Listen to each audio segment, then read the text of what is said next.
আসসালামু আলাইকুম ওয়া রাহমাতুল্লাহি ওয়া বারাকাতুহু। টপিকটা আপনারা তো শুনলেন, উনি বললেন কেন আমাদের নসিহা এবং ইসলামী আলোচনা ফলপ্রসূ হচ্ছে না। এই টপিকে যাওয়ার আগে আমি একটু ডিসক্লেমার দিতে চাই যে কোনো দাওয়াতি প্রচেষ্টা অথবা নসিহা বা ইসলামের কাজ আমরা করে যাব, এটা সাফল্য আল্লাহর হাতে। এটা নবী রসুলদের বেলায় প্রযোজ্য, আমাদের বেলায় প্রযোজ্য। আল্লাহ তার রসুলকে বলছেন যে কে হেদায়েত পাবে না পাবে সেটার দায়িত্ব তার না, তার দায়িত্ব শুধু মেসেজটা পৌঁছায় দেওয়া। তো সেটাকে বাদ দিয়ে আমাদের প্রচেষ্টার ভিতরে যে সমস্ত ত্রুটি বা যে সমস্ত অবহেলা অথবা হিকমার অভাবের জন্য আমাদের দাওয়াতি প্রচেষ্টাগুলো ফলপ্রসূ হচ্ছে না বলে আমরা মনে করি, আমরা শুধু সেগুলোর কথা বলবো। এগুলো যে শুদ্ধ হইলে বা ঠিক হইলেই যে আমাদের কিছু হয়ে যেত তা না। সেখানে ফাইনালি এটা হচ্ছে আল্লাহর বিজয় হোক অথবা সাফল্য হোক, আল্লাহর কাছ থেকে আসবে। সকল দাওয়াতি প্রচেষ্টা বা দায়ীদের এটা মনে রাখা উচিত। তো আমরা ডক্টর সালাল ফৌজানের একটা লেখা ছিল, ওইটার অবলম্বনে এই কথাগুলো বলবো যেগুলো আমরা বলবো। এখানে প্রথম যে কারণে আমাদের ফলপ্রসূ হচ্ছে না, আমাদের প্রচেষ্টা নসিহা বা ইসলামী আলোচনা এগুলা যে ফলপ্রসূ হচ্ছে না, তার প্রথম জিনিসটাই হচ্ছে যে অনেক সময় দেখা যায় যে বিষয়টা নিয়ে আমরা কথা বলছি সে ব্যাপারে আমাদের নলেজ বা জ্ঞান নাই। এর মানে এটা না যে যিনি কথা বলতেছেন ওনার কোনো জ্ঞান নেই, তা আমরা বলতেছি না। হয়তো একটা পার্টিকুলার সাবজেক্ট নিয়ে উনি কথা বলতে যাচ্ছেন, যেটা বা কোনো একটা প্রসঙ্গ বা একটা শব্দ বা একটা টার্ম, সেটার সম্বন্ধে ওনার জ্ঞান নেই। আমার ছেলে আপনার 2008-এ হজে গেছিল। তো মোহসিন আল আব্বাদ উনি মারা গেছেন, ওনার রহিমাহুল্লাহ, ওনার কি বলে হালাকায় বসছিল সে মদিনার মসজিদে। কেউ তাকে জিজ্ঞেস করছে খুব উদ্ভট একটা প্রশ্ন, কুমির খাওয়া হালাল কিনা। উনি একটু পজ নিছেন, নিয়ে বলছেন জানি না। এই মাপের একজন স্কলার জানি না বলতে পারেন, কিন্তু আমাদের খুব সাধারণ লেভেলের দায়ীদেরও আমরা দেখি যে জানি না কথাটা আমাদের মুখ দিয়ে আসে না। আমরা সকল বিষয়ে কথা বলতে চাই, সকল বিষয়ে আমাদের জ্ঞান আছে অথবা আমাদের দক্ষতা আছে, এরকম একটা ভাব করি আমরা। এই জানি না কথাটা বলতে শিখতে হবে। একইভাবে কয়েকদিন আগে, ধরেন বছর দুয়েক আগে, ক্রিপ্টোকারেন্সি নিয়ে একজন সৌদি স্কলারকে জিজ্ঞেস করছে কেউ। উনি বলছেন যে এই সম্বন্ধে পর্যাপ্ত জ্ঞান নাই বা পর্যাপ্ত গবেষণা হয় নাই, ইনফরমেশন নাই, শেষ। এখানে যদি উনি কথা বলতে যাইতেন একটা ভুল কিছু হয়ে যেতে পারত। ঠিক যেভাবে কুমিরের এটা আমাদের হয়তো এখানে যারা বসে আছেন তাদেরকে যদি আমরা জিজ্ঞেস করি যে কুমির খাওয়া হালাল কিনা, অনেকেই উত্তর দিবেন, হয়তো এদিক বা ওই দিক দিবেন, এটা হিংস্র, এটা খাওয়া ঠিক না, অথবা এটা তো পানির সে খাওয়া যায়, অনেক রকম থিওরি আসবে। কিন্তু অত বড় স্কলার উনি বলছেন জানি না। এটা আমাদের শেখা উচিত। এরপরে আরেকটা জিনিস দেখা যায় যে ইংলিশ বলার একটা প্রবণতা এখন দেখা যায় দায়ীদের ভিতরে, ইংরেজি কথা বলা। এর ভিতরে অনেক ভুলভ্রান্তি হয়, অনেক সময় হাসির খোরাক হয় সেগুলা।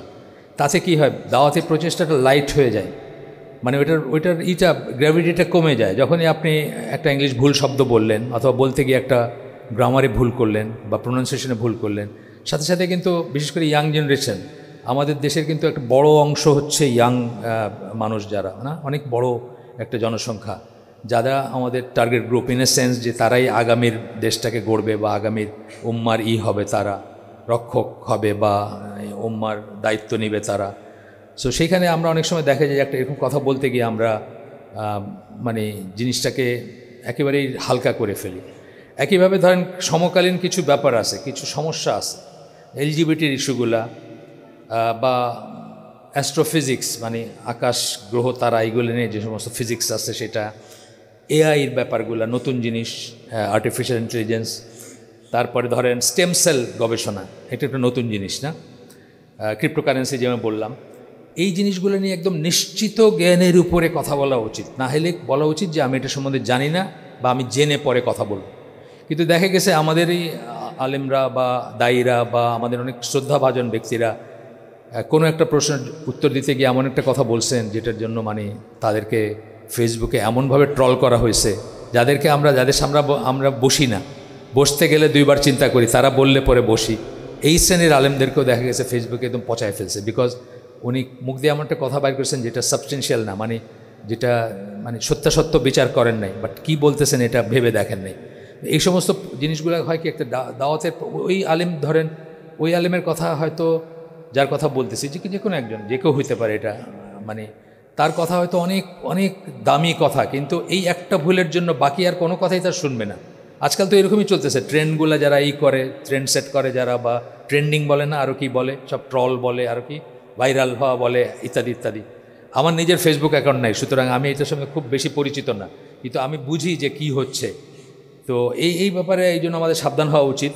এখানে সূরা ইউসুফের 108 নম্বর আয়াতে আল্লাহ বলেন যে রসুলকে বলতেছেন যে রসুল এবং তার সাথে যারা আসেন তারা নিশ্চিত জ্ঞানের উপরে আল্লাহর দিকে দাওয়াত দেন, নিশ্চিত জ্ঞানের ভিত্তিতে দাওয়াত দেন। এবং আমরাও সেটা চেষ্টা করব যে আমরা যেন কিছু বলি, আমরা কোনো কথা বলি যে ব্যাপারে আমাদের জ্ঞান আছে, নিশ্চিত জ্ঞানের উপরে আমরা কথা বলবো। এরপরে হচ্ছে যে দায়ী যারা অথবা আলেম বা দাওয়াতি কাজ যারা করেন, নসিহা যারা করেন, তারা প্রত্যেকটা আয়োজনের আগে অতি অবশ্যই হোমওয়ার্ক করে যেন আসেন। আমরা যেহেতু দাওয়াতি কাজ অ্যারেঞ্জ করি, আমি আইসিডির সাথে যুক্ত, আমাদের এখানে হালাকা হয়, অনেক সময় অনেককে ডাকি আমরা, আমাদের ফিক্স কয়েকজন স্কলার আছেন, তার বাইরেও আমরা অনেককে ডাকি। তো আমরা এটা খুব ফিল করি যে হোমওয়ার্ক ছাড়া বসলে অডিয়েন্স কিন্তু বোঝে, অডিয়েন্সে তো বোকা না, অডিয়েন্স ঠিকই বোঝে যে এই লোকটা জাস্ট পাঞ্জাবি পরে এসে বসে গেল ক্যামেরার সামনে, মানে ধরেন কথার কথা। আর হোমওয়ার্ক করলে সেটাও বোঝে, যে হোমওয়ার্ক করে দেখা যায় কত পয়েন্ট নিয়ে আসছেন, কত এই নিয়ে গবেষণা ভিত্তিক কথা বলতেছেন। এগুলো কিন্তু অডিয়েন্সরা, মানে যারা আমজনতা, তারা কিন্তু খেয়াল করে।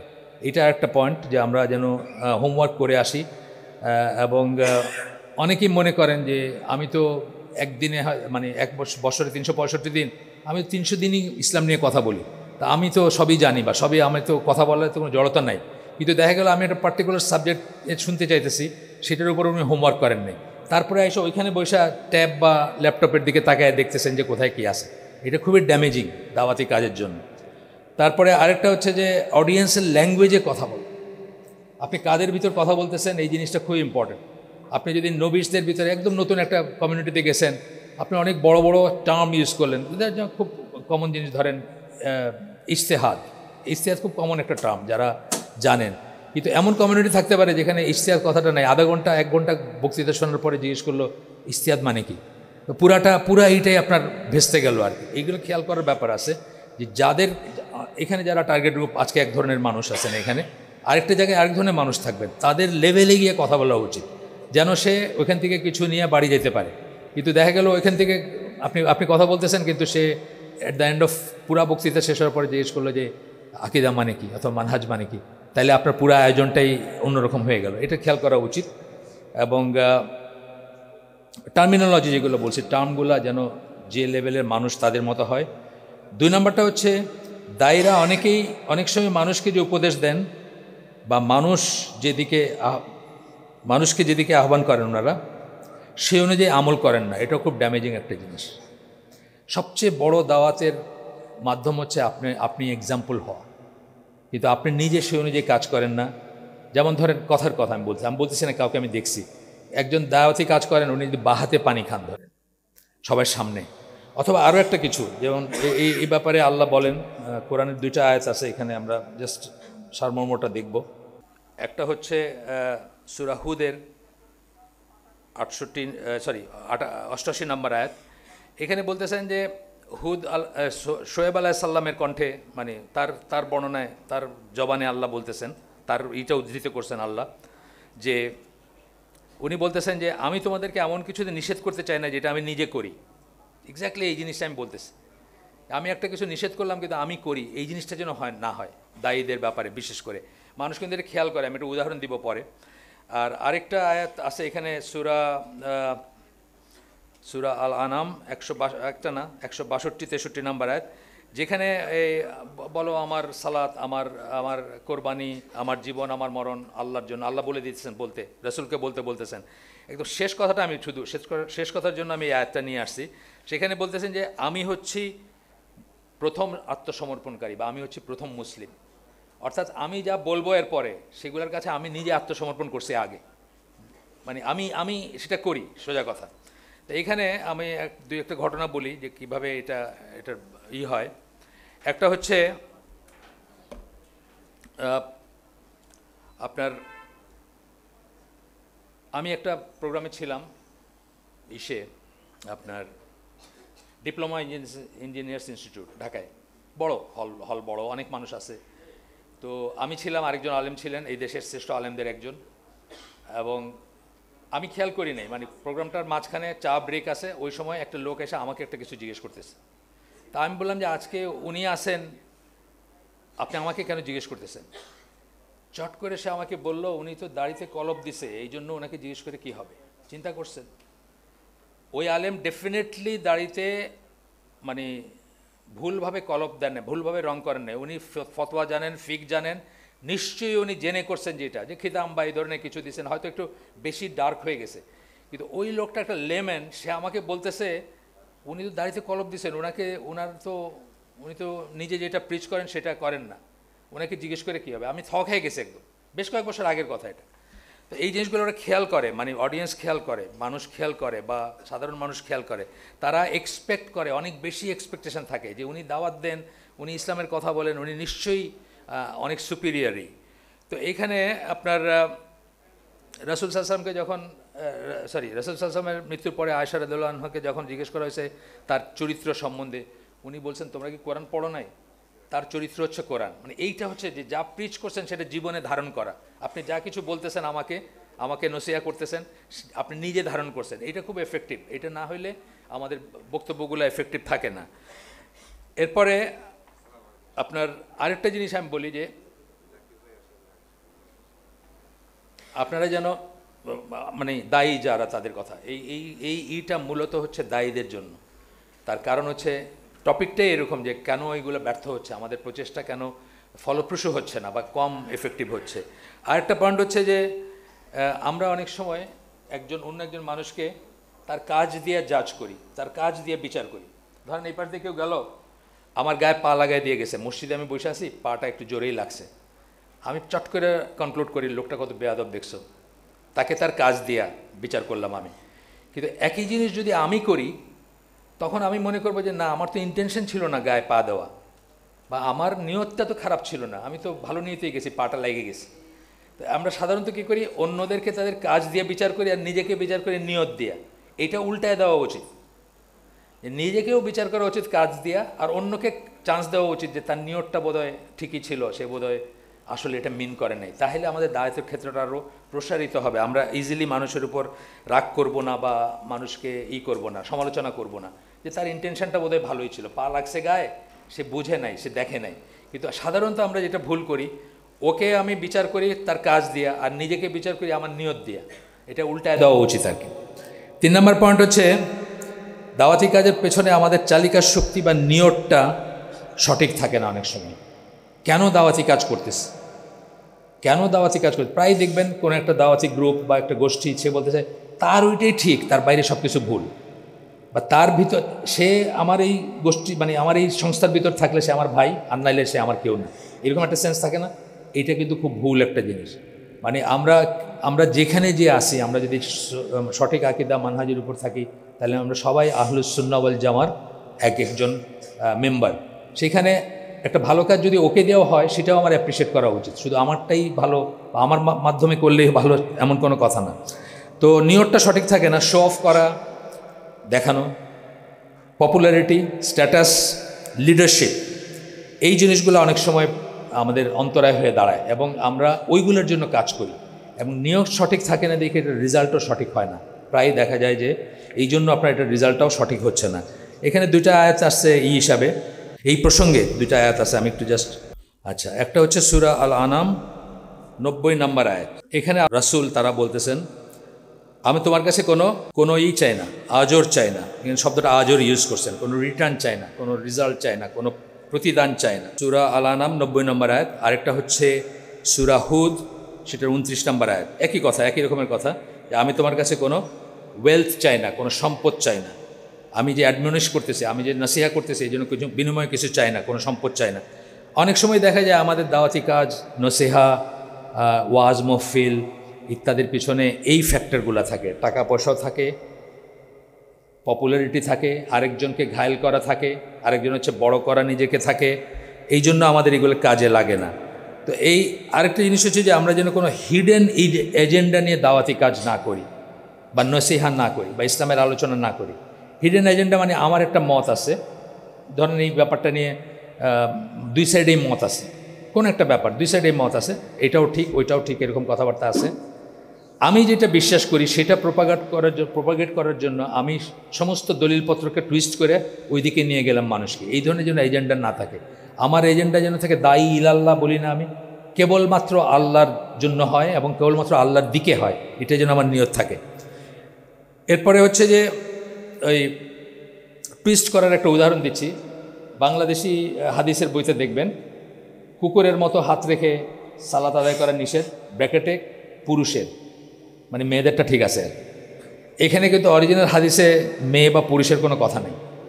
যেহেতু আমরা এই দেশে মানে বিশ্বাস করি যে মেয়েদের ওইরকম করে জবুথবু হয়ে ওইরকম নিচু হয়ে হাত ইসে করে নামাজ পড়া দরকার, এই জন্য পুরুষের কথাটা আমরা লাগাই দিছি।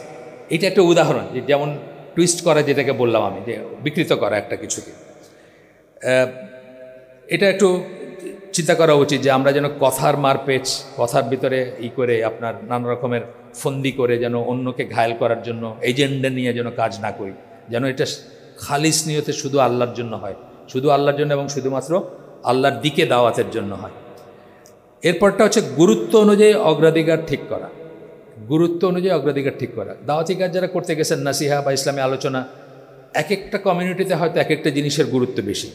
এইখানে হয়তোবা সবাই লা ইলাহা ইল্লাল্লাহর মিনিং জানেন, সবাই তাওহীদের মানে জানেন, এই কমিউনিটিতে হয়তোবা সেটা। কিন্তু আমি যখন আম মানুষের কাছে দাওয়াত দিতে যাচ্ছি, যেমন আমাদের দেশের সবচেয়ে বড় দাওয়াতি গোষ্ঠী, তারা কিসের দিকে দাওয়াত দেয়? তারা কিন্তু প্রথমেই বলে মসজিদে আসেন, মসজিদে আসেন, নামাজ অ্যান্ড দেন অন্যান্য কার্যক্রম। তাওহীদের দিকে কি শুনছেন? আমি কিন্তু অনেক কটা, আমি যখন ইয়াঙ্গার ছিলাম আমি দেখছি, তাদের সাথে গেছি কখনো, তা যেটাকে গাশত বলে সেটাতে গেছি, আমি কখনো তাওহীদের দাওয়াত শুনি নাই। আপনারা শুনলে আমাকে ঠিক করে দিন, কারেক্ট করে দিন। আমি সবসময় শুনছি মসজিদে যাওয়ার দাওয়াত, মসজিদের দিকে আসেন, বা আরও অন্যান্য জিনিসের দাওয়াত শুনছি, কিন্তু তাওহীদের দাওয়াতটা আমি কখনো শুনি নাই। আপনারা যদি ঠিক হয় আপনারা শুনলে আমাকে কারেক্ট করে দিন। তো কোরআনে একটা টার্ম পাই আমরা, যে সৎ কাজে আদেশ, মন্দ কাজে নিষেধ, পাই না? এই কথাগুলো পাই তো, সৎ কাজের দিকে করবেন, আদেশ করবেন, মন্দ কাজে নিষেধ করবেন মানুষকে। অথচ সবচেয়ে বড় সৎ কাজের আদেশ কি? তাওহীদের দিকে দাওয়াত দেওয়া, বা তাওহীদের দিকে ডাকা, কাউকে তাওহীদের আদেশ দেওয়া, তাই না? সবচেয়ে বড় অসৎ কাজ কি? শিরক এবং কুফর থেকে মানুষকে বারণ করা, তাই না? কিন্তু সেটা রেখে আমরা অন্য প্রায়োরিটিতে যখন যাই, তখন আমাদের এটা কোনো কাজে লাগে না, বা মকসাদে পৌঁছায় না, কোনো একটা ইসে পৌঁছায় না। অবশ্যই তারপরেও সেটা আল্লাহর উপর ডিপেন্ড করতে, এটা সাকসেসফুল হবে কি না হবে, কিন্তু ইনিশিয়ালি শেষ হয়ে গেল, কারণ আপনি 1 নম্বর বাদ দিয়ে 2 থেকে শুরু করলেন, তাই না? আমরা ইসলামের স্তম্ভ যখন বলি 1 নম্বরটা কি? আশহাদু আল্লা ইলাহা ইল্লাল্লাহ ওয়া আশহাদু আন্না মুহাম্মাদান আবদুহু ওয়া রাসূলুহু। এটা ঠিক না থাকলে বাকি 4টার মানে আছে? কোনো মানে নাই। এটা নাই, ধরেন আপনার ভিতর নাই, এটা আপনি এটা বুঝেন না।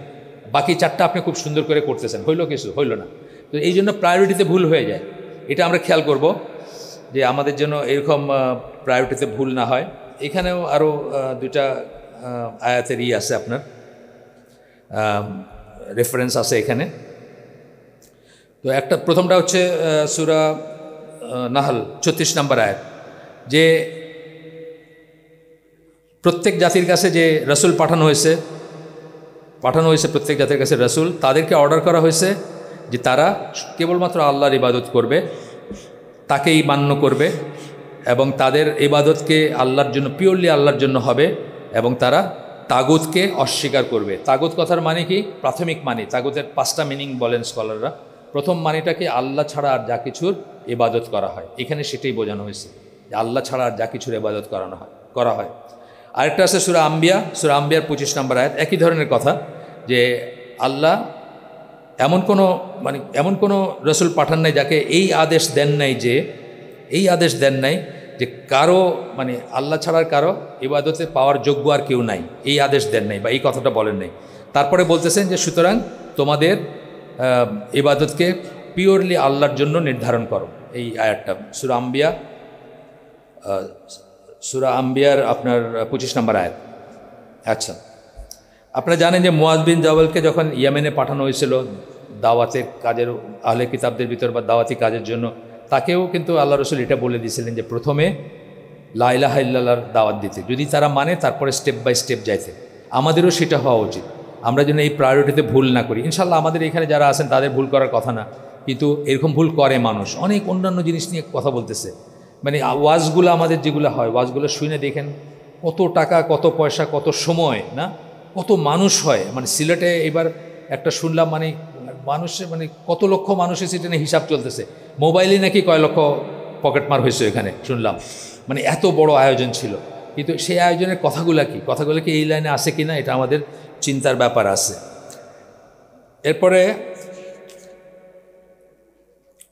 এটা হচ্ছে যে ধৈর্য রাখা, দাওয়াতি কাজে, নসিহা, ইসলামী আলোচনা, সবসময় ধৈর্য রাখা। ধৈর্যর মানে আমি জানি না, আমি যখন একটা সফটওয়্যার ছিল আপনার আহমদ শাকের বলে একজন ভদ্রলোক, অনেক বছর আগে, প্রায় 20 বছর আগের কথা, উনি প্রথম, আমি আর এরকম দেখিনি তখন, যে থিমেটিক সার্চ দেওয়া যেত, ওয়ার্ড সার্চ দেওয়া যেত কোরআনের আয়াতের বা শব্দের।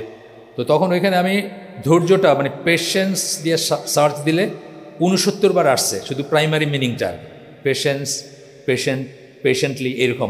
এরপরে আরও সেকেন্ডারি মিনিং তো আরও আছে। এতই গুরুত্বপূর্ণ ইসলামের ধৈর্যটা। আলী রাদিয়াল্লাহু আনহুর একটা আসার আছে যে ধৈর্য হচ্ছে দিনের মাথার মতো। মানুষের যেমন মাথা কেটে ফেললে মানুষ থাকে না, দিনের সেরকম ধৈর্য যদি কেটে ফেলেন, ধৈর্য যদি না থাকে তাহলে দিন থাকে না। এরকম আসার আছে, আমার কাছে আছে, ওটা দলিল সাথে নাই, কিন্তু মুখস্থ এটা মোটামুটি অনেকবার বলছি এটা নিয়ে। তো এই ইসলামিক বিলিফ বইটাতে আছে এটা। তো এই ব্যাপারটা অত্যন্ত ইম্পর্ট্যান্ট, এটা আমরা অনেক সময় মনে রাখি না, বা অনেক সময় একজন বড় দায়ী উনি হয়তো খুব ইনটলারেন্ট হয়ে যান, স্যার কথা হয়তো কেউ খেয়াল করে শুনলো না 1 মিনিট, অথবা এখানে একটা দুবদুব শব্দ হচ্ছে কেন, সামনে কেউ বসে আছেন, কেউ একজন এটাতে বাড়ি দিতেছেন, বাড়ি দিবেন না, আচ্ছা। তো এটা খুব ইম্পর্ট্যান্ট ব্যাপার ধৈর্যটা। এটা দাওয়াতি কাজে ব্যর্থতার আরেকটা কারণ হচ্ছে রেগে যাওয়া। অনেক সময় আমাদের দায়ীরা বা বক্তারা রেগে যান। আমি একটা মসজিদের স্মৃতি মনে করতে পারি যে একটা ফ্লোরে ধরেন 500 মানুষ আছেন, যিনি খতিব ছিলেন উনি একদম মানে শেষ টাইম যেটা দেওয়া হয় তার আধা ঘন্টা পরে আসছে। 500 মানুষ আধা ঘন্টা করে গেলে কত, 250 ম্যান আওয়ার কিন্তু নষ্ট হয়েছে মানুষের। অনেক বড় একটা সম্পদ এটা, তাই না?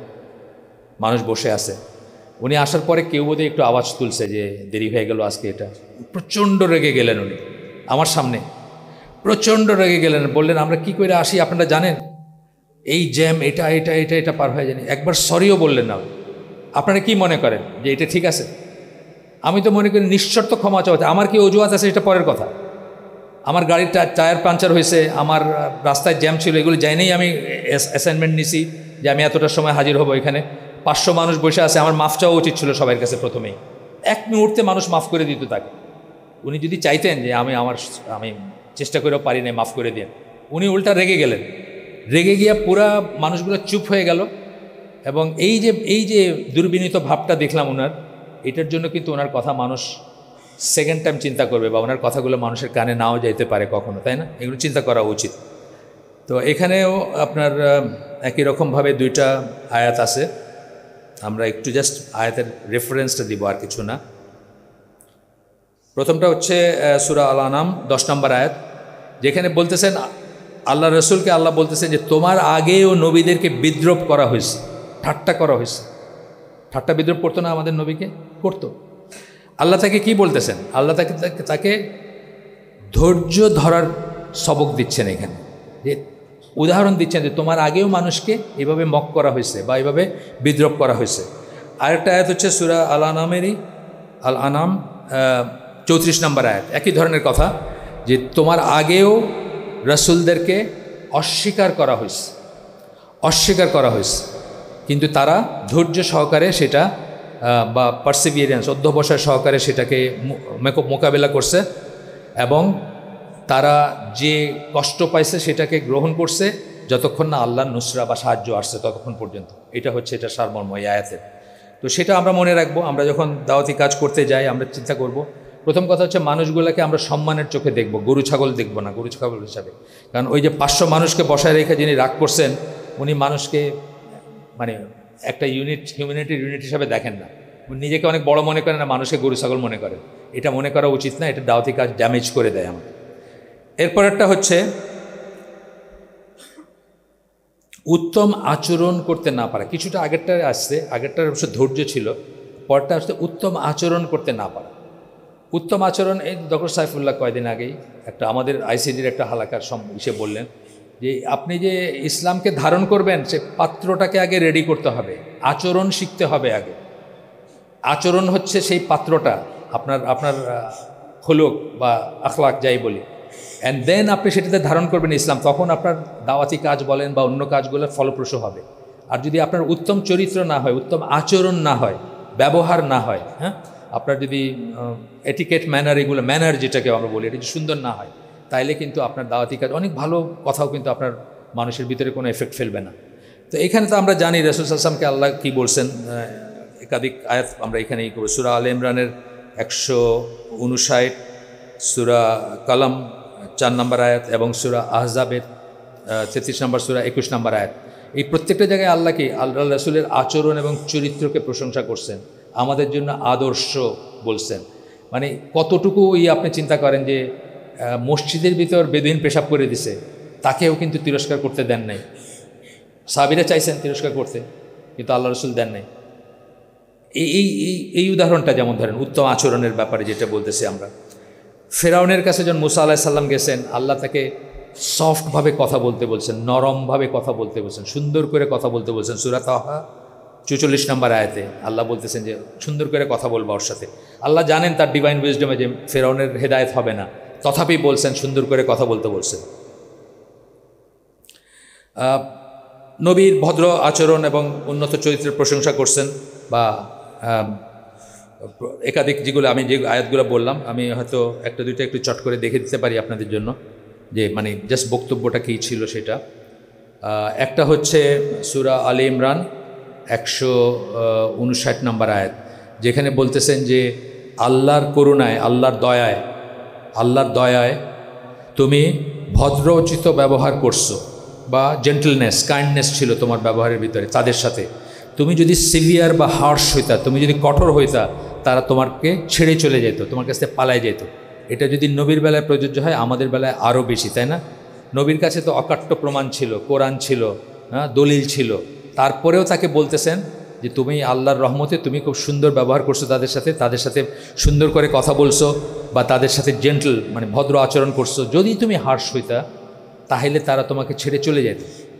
আরেকটা আয়াত হচ্ছে আপনার এরপরেরটা সূরা কালাম, যেখানে আল্লাহ বলতেছেন যে মানে খুবই সুউচ্চ মর্যাদার চরিত্র দিয়ে তোমাকে করা হয়েছে, তোমার চরিত্রটা ওইরকম আর কি। আল্লাহ বলতেছেন ইন্নাকা লাআলা খুলুকিন আযীম। আপনারা হয়তো মানে জাস্ট অংশটা করছেন, এখানে কোট করছেন আর কি। এটা গেল একটা। এরপরে এই উত্তম আচরণের ভিতরেই আসতেছে কমিউনিটি গঠন করতে ব্যর্থ হওয়া। এটার করলারি হিসাবে আসতেছে যে কমিউনিটি গঠন করতে ব্যর্থ। আমাদের দেশে দেখেন আলেম সেন্টার্ড কমিউনিটি কয়টা আছে? আমি তো খুঁজে পাই না। মসজিদ সেন্টার্ড কমিউনিটি কয়টা আছে? মফস্বলে থাকতে পারে বা অন্যখানে। ঢাকায় আমি বলতেছি মসজিদ সেন্ট্রিক কমিউনিটি যেটাকে বলি। এখানে আজকে যারা আসছেন এদের ভিতর কয় পার্সেন্ট এই মসজিদের চারপাশে থাকেন? আমার মনে হয় না 10%ও থাকেন, তাই না? বাইরের থেকে আসছেন সবাই, চিন্তা করে দেখেন, বাইরের থেকে আসছেন সবাই। এই মসজিদটা কিন্তু কমিউনিটি বেসড না, এই মসজিদটা কিন্তু কমিউনিটি ওয়াইজ আবাদ না। আপনি একদিন বুধবারের আসরের নামাজ পড়েন এসে এখানে, আপনি দেখবেন এখানকার চেহারা কি। মাদ্রাসার ছেলেরা আছে, তাদের টিচাররা আছে, আর 2-4 জন আসেন পাশ থেকে। এই কমিউনিটি বেসড টিচার অত্যন্ত ইম্পর্ট্যান্ট। এটা যতদিন আল্লাহ রাসূল সাল্লাল্লাহু আলাইহি ওয়াসাল্লাম বেদুইনদেরকে তাগিদ দিতেন তোমরা মদিনায় এসে সেটেল করো, আর নাইলে গনিমতের মাল পাইবা না। তার কারণ কি?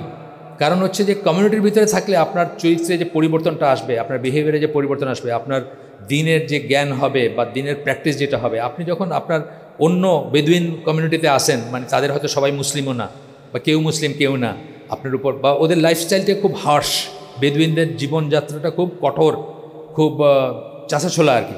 তো এই ইসলামিক কমিউনিটির সাথে থাকলে বা রাসূলের কমিউনিটির সাথে থাকলে যে চরিত্রে যে পরিবর্তন আসবে সেটা আসবে না। এই জন্য রাসূল তাগিদ দিয়েছেন যে এখানে এসে থাকো, আমাদের সাথে এসে থাকো, মদিনায় এসে থাকো।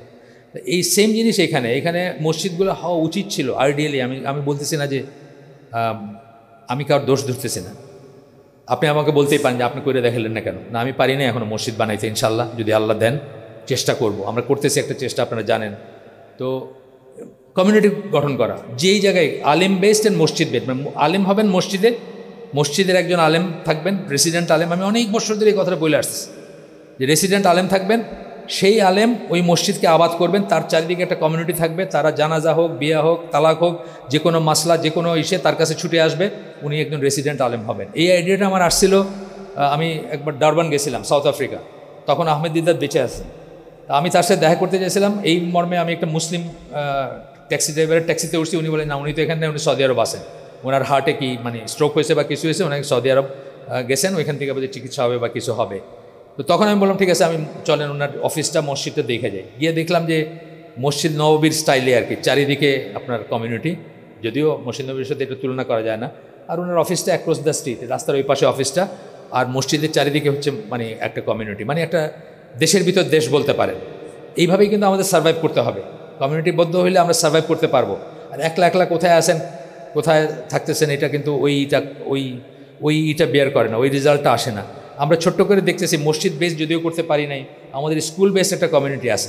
আইসিডি যে স্কুলটা আছে, এসসিডি যেটা, আপনার অনেক গার্জিয়ানরা আছেন এখানে আসেন, আপনারা জানেন যে 640টার মতো স্টুডেন্ট আছে 2 শিফটে। এখন চারিদিকে বাসাগুলোতে সব গার্ডিয়ানরা আছেন যারা সই আকিদার, যারা আপনার সালাত পড়তেছেন একই মসজিদে, দেখা হচ্ছে মেয়েদের ভিতরে, নিজেদের ভিতরে তারা সোশ্যালাইজ করতেছেন। আমাদের প্রিন্সিপাল সাহেবের মা মারা গেলেন তারাবির রাত্রে, একটা তারাবির রাত্রে আর কি, নামাজের ভিতরে আমরা তখনই উনি মারা গেলেন। আধা ঘন্টা 1 ঘন্টার ভিতরে 300-350 মানুষ, মাঠটা ভরে গেল, উনি নিজে জানাজা পড়ালেন। এই যে এইটা দেখা আমি এবং আমার ওয়াইফ বলতেছিলাম যে আমাদের জানাজা যেন এখানে হয়। সাথে সাথে সব শুদ্ধ আকিদার মানুষ, তাই না? সব মানে শিরক বিবর্জিত বা কুফর বিবর্জিত মানুষ।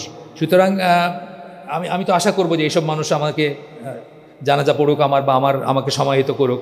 তো এই জিনিসটা হবে যখন আপনারা একটা কমিউনিটির ভিতরে থাকতেছেন। আর নাহলে উত্তরায় কেউ মারা গেছেন, আমি শুনতে 6 ঘন্টা এখান থেকে রওনা দিয়ে পোস্তে কভার হয়ে গেছে, কথা বলছে। এইটা হচ্ছে কমিউনিটিবদ্ধ হয়ে থাকার ব্যাপার। এরপর 7 নম্বর পয়েন্টটা হচ্ছে দৃঢ়চিত্ত হওয়া। এটাই আমার শেষ পয়েন্ট, আমার 45-এ শেষ হবে, জাস্ট 2 মিনিট আছে, 2 মিনিটে হয়ে যাবে এটা। দৃঢ়চিত্ত হওয়া, ইস্তেকামা বলি না আমরা একটা কথা, মানে শক্ত থাকা দিনের উপরে, নিজে শক্ত থাকবেন এবং দৃঢ়চিত্ত হবেন। এটা অটল থাকতে না পারাটা এবং নিরাশ হয়ে যাওয়া থেকেও ব্যর্থতা আসে। আপনি হিকমা করতে গিয়া ছাড় দিয়ে দিলেন, হিকমা দেখাইতে গিয়ে আপনি ছাড় দিয়ে দিলেন শিরকের সাথে, বেদাতের সাথে, বা শিরক যারা করে বা বেদাত যারা করে তাদের সাথে একটা গিভ অ্যান্ড টেক শুরু হয়ে গেল আপনার। এইখান থেকে শুরু করে অনেক কিছু হতে পারে। তো আমরা যখন বলি যে দৃঢ়চিত্ত, যখন 4টা উপাদান আছে, এটাতে 4 রকমের গুণ থাকতে হবে। প্রথমটা হচ্ছে অনেস্টি বা সততা, কিন্তু সততা ইটসেলফ এনাফ না। আরেকটা হচ্ছে বাইর ভিতর সমান হওয়া, কংগ্রুয়েন্স বলি ইংরেজিতে আমরা। ভিতরটা আপনার যা, বাইরটা আপনি মুখে যেটা বললেন ভিতরে ওটা আছে, ভিতরে যেটা আছে ওটা মুখে বললেন। 3 নম্বরটা হচ্ছে হিউমিলিটি, বিনয়ী হওয়া। যে যত বড় স্কলার হবেন, যত বড় দায়ী হবেন, তিনি তত বেশি বিনয়ী হবেন। আর 4 নম্বরটা হচ্ছে সাহস থাকা, প্রতিকূল অবস্থায় একটা সত্য কথা বলার সাহস থাকা। এই 4টা গুণ আপনাকে দৃঢ়চিত্ত করবে। হ্যাঁ, দৃঢ়তা থাকবে আপনার ভিতর এবং আপনি কষ্ট সহিষ্ণু হবেন। সব শেষে একজন দায়ী যেটা চেষ্টা করবেন সেটা হচ্ছে, আমার বক্তব্য শেষ। লাইট নিভাই দিয়েছিলেন কেন? শেষ মনে করছেন নাকি? আর 1 মিনিট, এই শেষ, এখনই শেষ, 45 হয়েছে। 2টা কথা স্কলারদের প্রতি, দায়ীদের প্রতি। কথা দিলে কথা রাখবেন। যেমন প্রোগ্রাম কথা দিয়েছেন, এই জায়গায় প্রোগ্রাম করবেন, হঠাৎ করে 24 ঘন্টা আগে বললেন যে না পারলাম না, আরেকটা কিছু, এটা খুব চিন্তা করে করা উচিত। এতে খুব ড্যামেজিং এফেক্ট হয়। আমার উপর হবে না, আমি জানবো যে উনি কেন এটা করছেন, কিন্তু গণসাধারণ জানবে না। আর 2 নম্বর হলো সময় দিলে সময় রাখা। যেটা বললাম যে আধা ঘন্টা পরে আইসা 500 মানুষের চোটপাট দেখাইবেন না যে আপনারা এত অধৈর্য কেন, আমি তো কত কষ্ট করে আসছি। সুবহানাকা আল্লাহুম্মা ওয়া বিহামদিকা আশহাদু আল্লা ইলাহা ইল্লা আনতা আস্তাগফিরুকা ওয়া আতুবু ইলাইক। আসসালামু আলাইকুম ওয়া রাহমাতুল্লাহি ওয়া বারাকাতুহু।